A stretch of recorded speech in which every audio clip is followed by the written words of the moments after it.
ચૈતરભાઈ વસાવા આપણા સૌના નેતા, એમના સમર્થનમાં દૂર દૂરથી પધારેલા આપ સૌ આદિવાસી સમાજના યુવાનો, વડીલો, માતાઓ, બહેનો અને ગામડે ગામડેથી પધારેલા આગેવાનો સૌને મારા જય આદિવાસી, જય જોહાર। દોસ્તો, આજે આપણે અહીંયા ચૈતરભાઈ વસાવાના સમર્થનમાં એકઠા થવાની ફરજ પડી છે।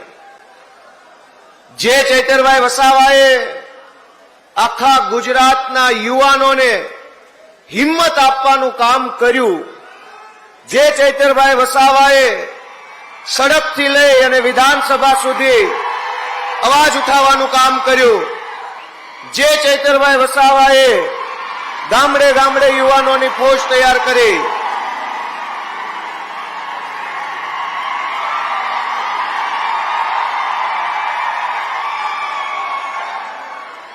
મજા આવે છે ને સાથીઓ? આપણે એક વાતને સમજવી પડશે કે ભાજપની સરકાર વારંવાર શા માટે ચૈતરભાઈ ઉપર ખોટા કેસો કરીને જેલમાં પૂરે છે? કારણ કે ભાજપની સરકારના પેટમાં તેલ રેડાય છે।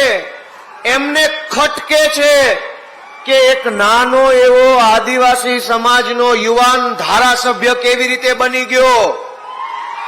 દોસ્તો, આ વિસાવદર વિધાનસભાની ચૂંટણીમાં વિસાવદરના ખેડૂતો, પશુપાલકો, રત્ન કલાકારોએ જ્યારે મને મત આપી ધારાસભ્ય બનાવ્યો તો ત્યાં પણ ભાજપને આ વાત ખટકી કે ગુજરાતમાં આ નાના નાના જુવાનિયા ધારાસભ્યો કેવી રીતે બની જાય છે।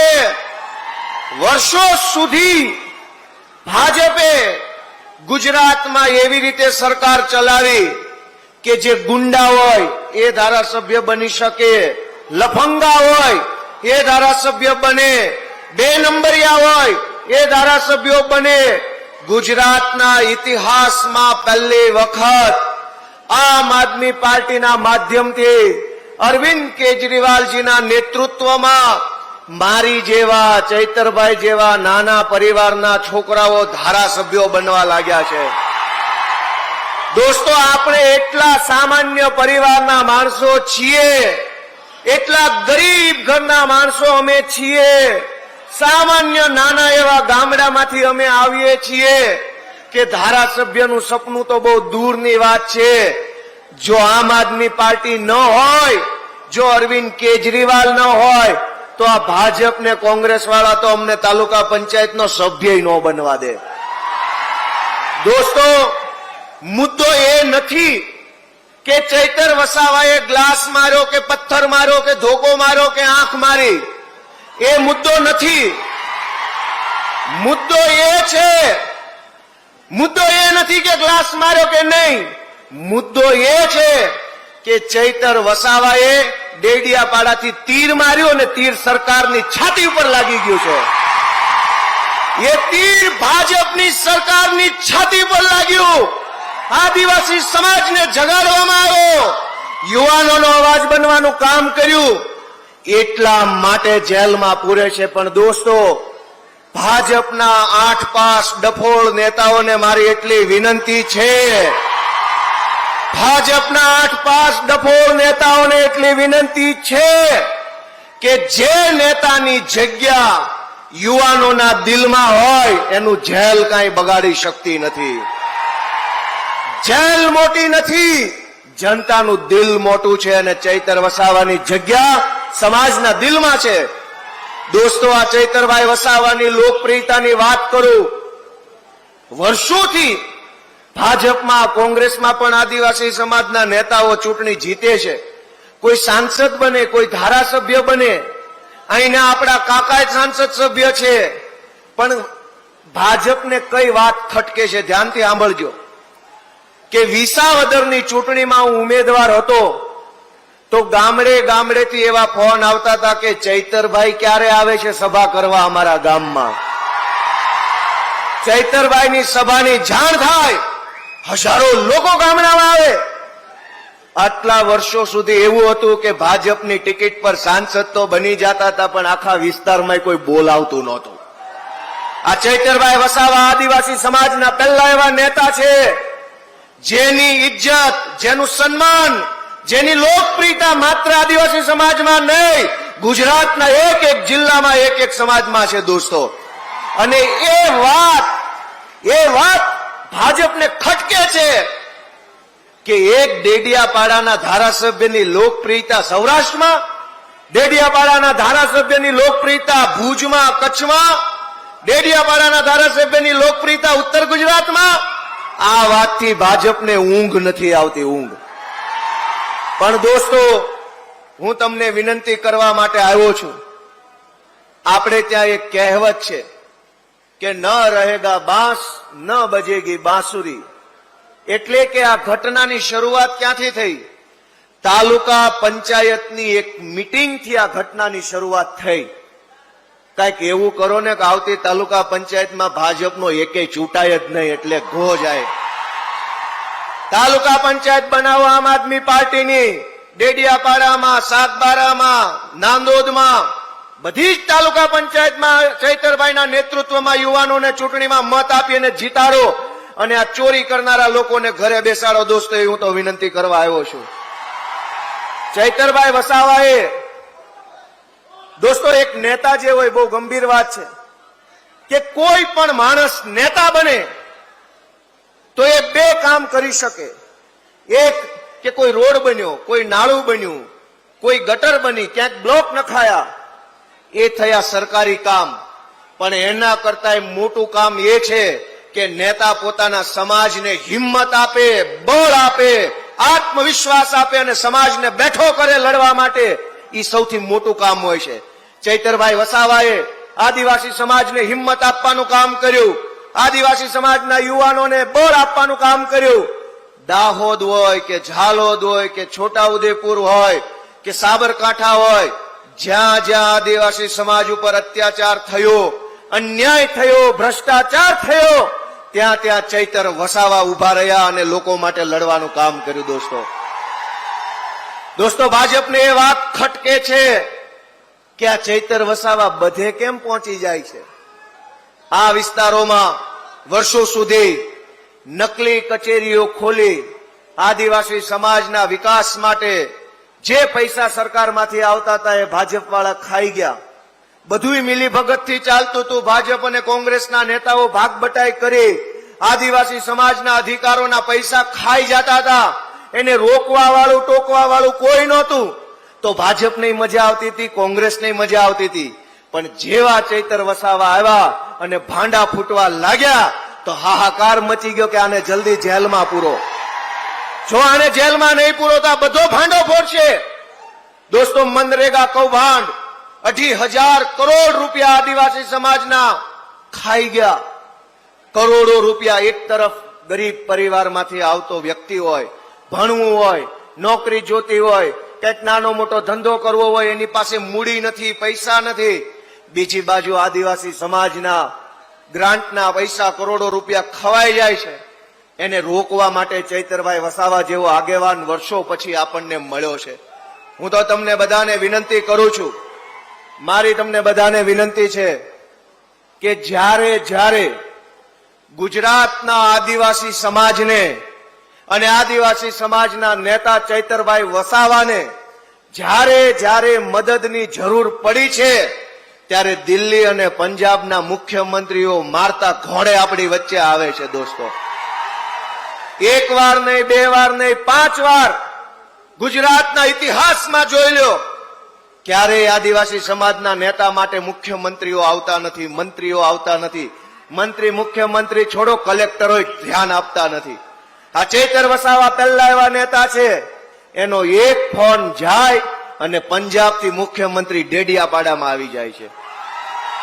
દોસ્તો, આમ આદમી પાર્ટી તો પોતાની ફરજ નિભાવે છે.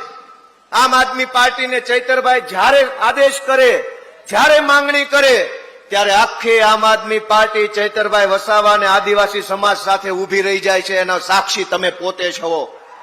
જ્યારે બોલાવે, જ્યાં બોલાવે, જેને બોલાવે, ઈશુદાનભાઈ ગઢવી, રાજુભાઈ કરપડા, સાગરભાઈ રબારી, અમારા યુવરાજસિંહ જાડેજા, કેજરીવાલ સાહેબ, બધા જ લોકો હંમેશા આદિવાસી સમાજ માટે તત્પર હોય છે, હાજરા હજુર હોય છે. પણ હું તમને વિનંતી કરવા માટે આવ્યો છું કે આ લડાઈ બહુ લાંબી હાલવાની છે.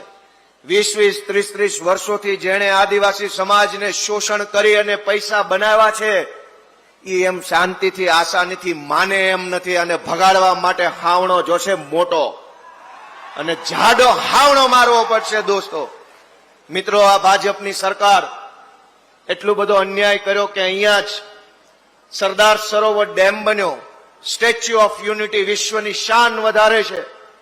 પણ દુર્ભાગ્ય તો એ બાબતનું છે કે જ્યાં ડેમ છે એ ડેમનું પાણી આખા ગુજરાતમાં પહોંચે છે, પણ સાગબારામાં અને નર્મદામાં ત્યાં નથી પહોંચતું. દોસ્તો, ચૈતર વસાવા એ લડાઈને લડે છે કે ડેમના ડૂબમાં જેના મકાન ગયા એના મકાન જો પ્રશાસન તોડી નાખે, પાડી નાખે તો છાતી કાઢીને લડે છે. ચૈતર વસાવા એ ભાજપને ખટકે છે કે ચૈતરભાઈ વસાવાને વારંવાર જેલમાં શા માટે પૂરવામાં આવે છે?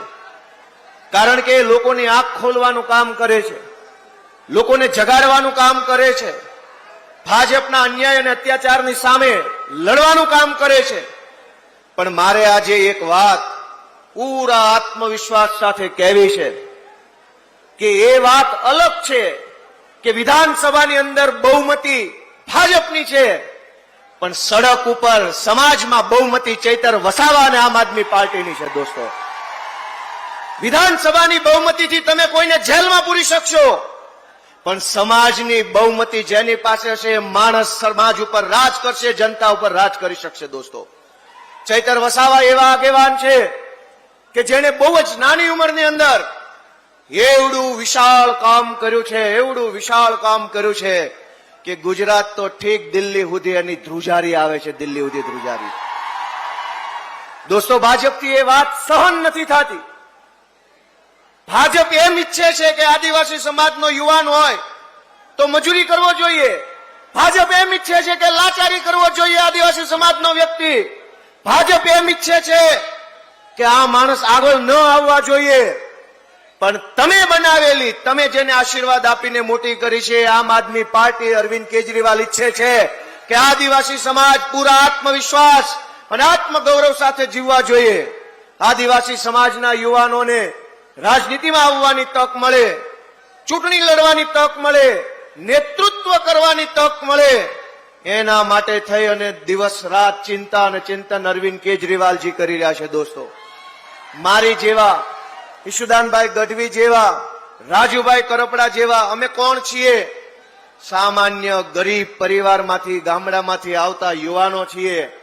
જ્યારે એમ લાગ્યું કે બહુ અન્યાય થઈ રહ્યો છે, અત્યંત અત્યાચાર થઈ રહ્યો છે, આપણાથી આ જોવાશે નહીં, હવે તો કંઈક કરવું પડશે, ત્યારે નક્કી કર્યું કે હાલો જઈએ આમ આદમી પાર્ટીમાં, સંઘર્ષના મેદાનમાં ઉતરી અને જનતાના આશીર્વાદ માગીએ. દોસ્તો, સાથીઓ, હું આજે તમને વિનંતી કરવા માટે આવ્યો છું કે એક વખત ચૈતર વસાવા વાળી કરી એમાં ભાજપને મજા ન આવી તો બીજી વખત વિસાવદર વાળી કરી છે, અને હવે આપણે બધાએ આખા ગુજરાતની અંદર વિસાવદર વાળી કરવાનો સંકલ્પ લઈને અહીંથી જવાનું છે. દોસ્તો, સાથીઓ, હું છેલ્લી એટલી આશા રાખું છું કે આ આક્રોશને ઠંડો ન પડવા દેતા, તમારા જુસ્સાને થમવા ન દેતા, ઉભો ન રહેવા દેતા. આ લડાઈ બહુ લાંબી છે, જામીન ફામીનની લડાઈ નથી લડતા, આપણે તો સરકારમાં બેસવાની લડાઈ લડીએ છીએ. જોઈએ તો માત્ર જામીન નહીં, જોઈએ તો આખી સરકાર જોઈએ, અને એ પણ વટથી સરકાર બનાવવા માટેની આપણી લડાઈ છે. દોસ્તો, પોલીસના દંડાથી શાસન ચાલી નહીં શકે. પોલીસના દંડા, એફઆઈઆર, જેલના સળિયા બતાવીને સરકાર નહીં ચલાવી શકાય. સરકાર એની જ ચાલશે જેનું રાજ જનતાના દિલની અંદર હશે, જે જનતાના દિલમાં હશે એની સરકાર ચાલશે. દંડાના દમ પર સરકાર નહીં ચાલે. અને દંડા બતાવીને સરકાર ચલાવવા નીકળેલા લોકોને એક જ વિનંતી કરવાની છે કે દંડાના ડરથી જો અમારા બાપ દાદા બી ગયા હોત, બિરસા મુંડા બી ગયા હોત, સરદાર પટેલ બી ગયા હોત, તો આ દેશમાં આઝાદી નો આવી હોત. એટલે દંડાના ડરથી ડર્યા નહીં, દંડાના ડરથી ઝૂક્યા નહીં, એવા મહાપુરુષોના વારસદારો અમે છીએ. અમને દંડો બતાવવાની કોશિશ ન કરતા, અમને જેલને ડર ન બતાવો. અમે તમારી જેલથી, અમે તમારા દંડાથી ડરવા વાળા લોકો નથી. અમે ભારતના સંવિધાનને માનનારા લોકો છીએ. ભારતનું સંવિધાન અમને તાકાત આપે છે અને એ તાકાતનો ઉપયોગ હવે તો આવતી ચૂંટણીમાં કરીને બતાવીશું એવો સંકલ્પ દોસ્તો અહીંથી આપણે લેવાનો છે. આજે આપ સૌ આટલી વિશાળ સંખ્યામાં પધાર્યા. મારી યુવાનોને વિશેષ અપીલ છે દોસ્તો કે ક્યાં સુધી આ ભાજપની સરકારને હાથ જોડતા રહેશો. ભાઈ સાહેબ બાપા ટેટમાં આપો, ટાટ પાસ ને ટેટ પાસ ને આ કેટેગરી ને આમાં માર્ક ને તેમાં માર્ક. દોસ્તો ભણી ગણીને ડિગ્રીઓ લઈને આપણે નોકરીની લાઈનમાં ઉભા છીએ, નથી નોકરી મળતી, નથી ભરતી આવતી, નથી પેપર ટાઈમે આવતા, આવે છે લીક થઈ જાય છે. હું તમને ગોપાલ ઇટાલિયા નવો ચૂંટાયેલો ધારાસભ્ય વિનંતી કરું છું કે આવો રાજકારણમાં તાલુકા, જિલ્લા પંચાયત, નગરપાલિકા, ગ્રામ પંચાયત તમારી રાહ જોઈ રહી છે. રાહ આવો રાજકારણમાં, બધા આવો રાજકારણમાં. ક્યાં સુધી સત્યાગ્રહ છાવણી ઉપર બેસશો? અને સત્યાગ્રહ છાવણી પર બેસીને કરેલા ઉપવાસનું નોંધ કોણ લઈ રહ્યું છે? આ તમારો ભાઈ ગોપાલ ઇટાલિયા. હમણાં થોડા વર્ષ પહેલા જમાદાર હતો, પોલીસ કોન્સ્ટેબલ તરીકે નોકરી કરતો હતો. એવા મોટા 8 પાસ ને 9 પાસ ને 10 પાસ ને કદાવર નેતાને સલામું મારતો હતો તમારો ભાઈ. પછી નિર્ણય કર્યો કે 8 પાસ ને સલામ મારવા કરતા હું એ જગ્યાએ હોઉં તો કેવો રૂપાળો લાગુ. મેં નિર્ણય કર્યો કે નથી કરવી આ નોકરી. હાલો રાજકારણમાં. અરવિંદ કેજરીવાલજીનો સાથ માંગ્યો, એમણે સાથ આપ્યો ને આજે તમારી વચ્ચે વિસાવદરના આશીર્વાદથી ધારાસભ્ય તરીકે ઉભા. દોસ્તો હું તમને બધાને વિનંતી કરું છું કે નથી કરવી નોકરી, હટાવો 8 પાસ ને બેસો એ ખુરશી પર. તમને પણ ડોક્ટર બાબા સાહેબે અધિકાર આપેલો છે. દોસ્તો ક્યાં સુધી લાચારી કરીશું? આવો રાજનીતિમાં, આમ આદમી પાર્ટીમાં જોડાઓ, સંઘર્ષ કરો, કામ કરો. 1 વર્ષ નહીં તો 2 વર્ષ નહીં તો 4 વર્ષે તો તમારામાંથી અનેક જુવાનિયા કોઈ તાલુકા પંચાયતમાં, કોઈ જિલ્લા પંચાયતમાં, કોઈ નગરપાલિકામાં ચૂંટણી જીતીને જનતાની સેવા કરતા હશે. અઘરું જરાય નથી. અઘરી એક જ બાબત છે, નિર્ણય લેવો. પહેલો નિર્ણય લેવો એ અઘરો છે કે જાવું કે ન જાવું. આ નિર્ણય લેવો અઘરો છે. એક વખત નિર્ણય લીધો કે લાચારી છોડી દઈશ, નિડરતા પકડી લઈશ અને આમ આદમી પાર્ટીમાં જોડાઈશ તો પછી કોઈ રોકી શકે એમ નથી. દોસ્તો મારી આપ સૌને વિનંતી છે કે ચૈતરભાઈ વસાવા જેવા આગેવાનનો સાથ છોડતા નહીં ભાઈઓ. વર્ષો પછી આવો નેતા મળે છે. તમે જુઓ, સમાજની આંખમાં ધૂળ નાખીને, સમાજને છેતરીને, સમાજ કરીને પોતાનું હારું કરી લેવા વાળા 100 નેતાઓ છે. પણ સમાજ માટે 1 વાર નહીં, 2 વાર નહીં, 10 વખત જેલમાં જાય એવા કેટલા છે? અને આ ચૈતર વસાવા એકલા જેલમાં નથી હોતા. એમના 2 પત્નીઓ, એમના બાળકો પણ જેલ જેવી યાતના ઘરે બેસીને ભોગવતા હોય છે. જે માણસ જેલમાં જાય એકલો નથી જાતો, એમનો પરિવાર પણ ભોગવતો હોય છે. કોના માટે? અનેક નેતાઓએ મનરેગા યોજનામાંથી કરોડો રૂપિયા કમાઈ લીધા. ચૈતર વસાવા ધારે તો એ પણ કરોડો રૂપિયા કમાઈ લેત, પણ ચૈતર વસાવાએ કરોડો કમાવામાં નહીં, આદિવાસી સમાજનું ઉત્થાન કરવામાં પોતાનું જીવન યોગદાન કર્યું. એટલે આજે એને જેલમાં પૂરવામાં આવ્યા છે. મિત્રો મારી 2 હાથ જોડીને વિનંતી છે કે ટીવીમાં છાપામાં હું છપાય છે છોડો. ચૈતર વસાવા જેવો આગેવાન વર્ષો પછી આપણને મળ્યો છે. એ આગેવાનનું નીચું ન પડવા દેતા, એને ધીમો ન પડવા દેતા, એનું બળ તમે લોકો છો, આદિવાસી સમાજ છે. હું બધાને વિનંતી કરું છું, ગામડે ગામડે આ વાત પહોંચાડજો કે હવે તો પહેલી વખત તો ધારાસભ્ય બનાવ્યા છે, પણ હવે પછી જો ભાજપ સુધરશે નહીં તો ચૈતર વસાવાને દિલ્હી પણ સુધી મોકલવાની આદિવાસી સમાજની તૈયારી છે.